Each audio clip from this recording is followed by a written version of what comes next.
அண்ணே அண்ணே அண்ணே அண்ணே எழுந்திருங்க, ராத்திரில தூங்கிட்டு.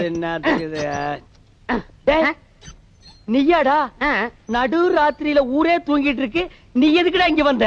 என் சந்தேகத்தை தீர்த்து வைங்கண்ணே. ஏன்டா சந்தேகத்தை தீர்க்க நான் என்ன நக்கீரனா? ஊருக்குள்ள எத்தனை பேர் இருக்காங்க, அவங்க கிட்ட எல்லாம் நீ தீர்த்து கூடாதா? ஊருக்குள்ள எல்லாரும் முட்டா பையில இருக்காங்கண்ணே, நீ தானே புத்திசாலி. சரி கேட்டு தோலடா. அண்ணே, மாம்பழத்துக்கு கொட்டை இருக்கு, பலாப்பழத்துக்கு கொட்டை இருக்கு, வேப்பம்பழத்துக்கு கொட்டை இருக்கு, புளியம்பழத்துக்கு கொட்டை இருக்கு, இந்த ஞானப்பழத்துக்கு கொட்டை இருக்கா இல்லையாண்ணே? அண்ணே சொல்லுங்கண்ணே. உனக்கு நான் என்னடா துரோகம் பண்ண? நடு ராத்திரியில எழுப்பி ஞானப்பழத்துக்கு கொட்டை இருக்கான்னு கேக்குறியே, என்ன பார்த்தா இந்த மாதிரி கேள்விதான் கேட்கணும் உனக்கு தோணுமா?